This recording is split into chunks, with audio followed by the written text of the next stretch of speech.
The Neanderthal represents an extinct stage in human evolution, known as Homo neanderthalensis, a native of Europe's primeval forests, and often referred to as our ancient brothers and sisters.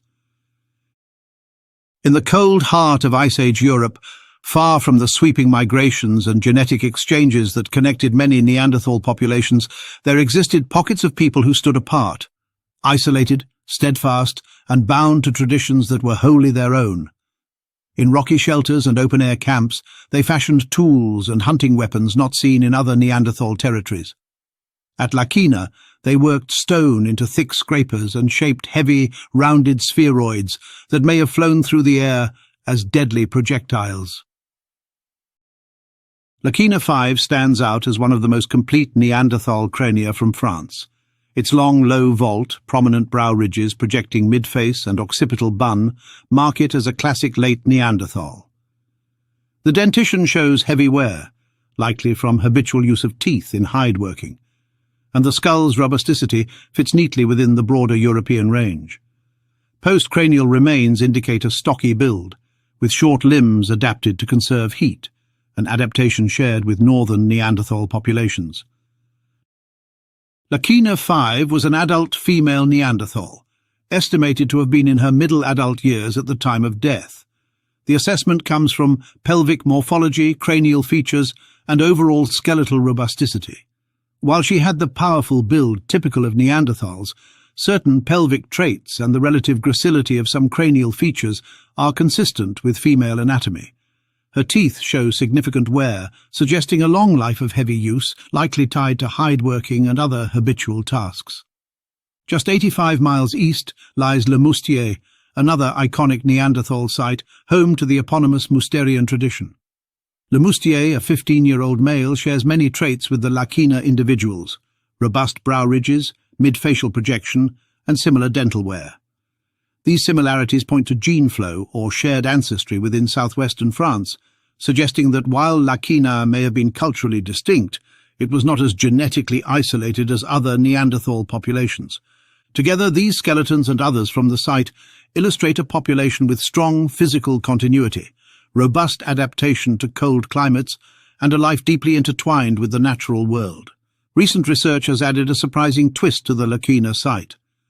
Among the lithic assemblage are numerous rounded, baseball-sized stone spheroids. Once dismissed as percussive tools or waste cores, these have been reinterpreted as projectile weapons. Experimental studies drawing on biomechanics and perception science show that many of these stones are the perfect size, weight and shape for overhand throwing at ranges of up to 100 feet. How fast could Neanderthals throw? Given their superhuman strength, they may have been able to throw at 100 miles per hour. Such weapons, thrown with force and accuracy, could stun or cripple medium-sized prey, such as deer or ibex, from a safe distance.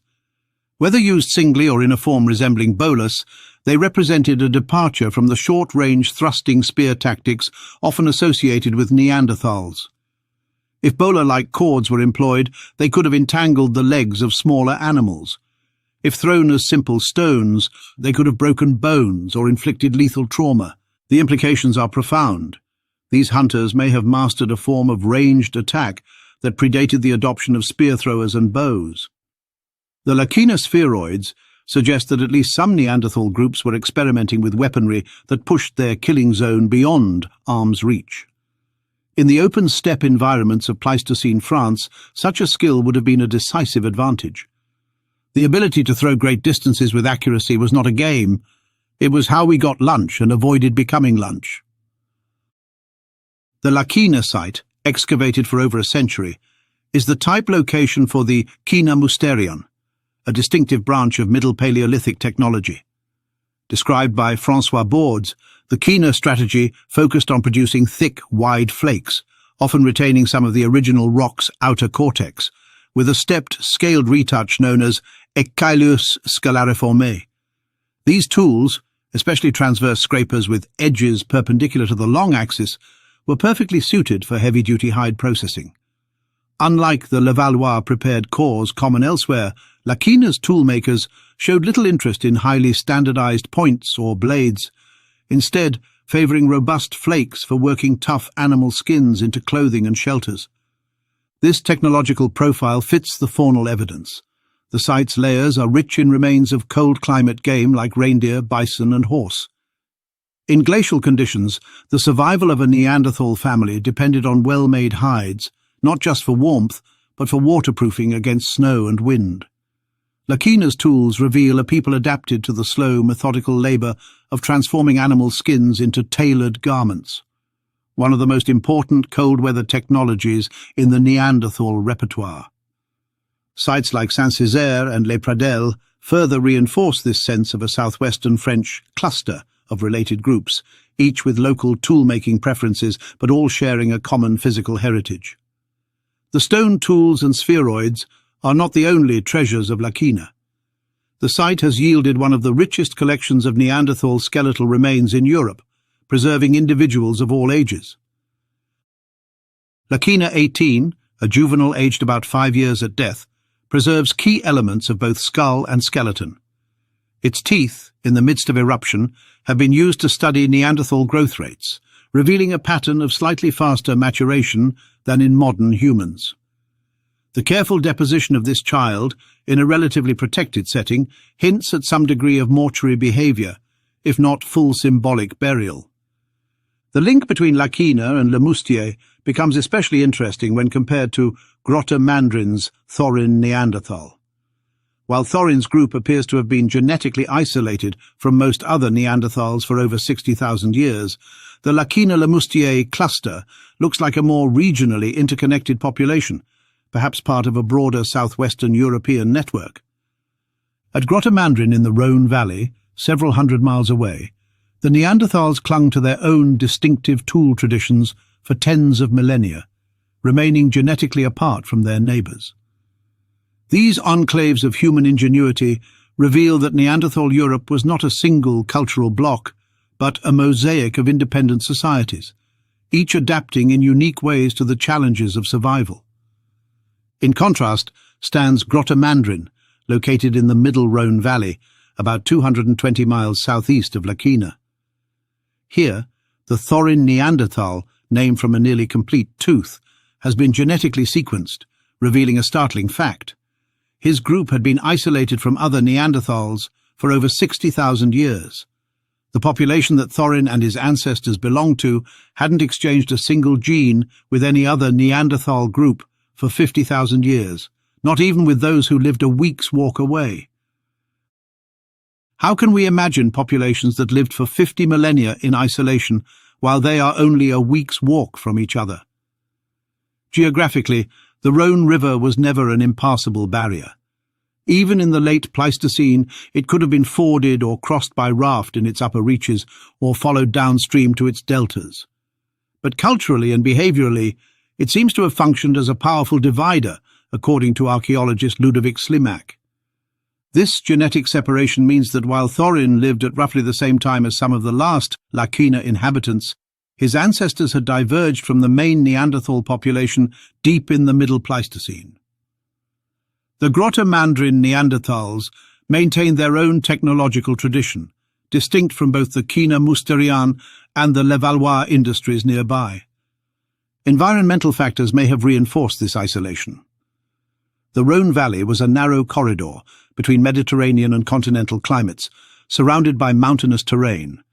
Seasonal shifts could make movement between regions challenging, while cultural boundaries may have further discouraged contact. When we place La Quina and Grotte Mandrin side by side, a fascinating picture emerges.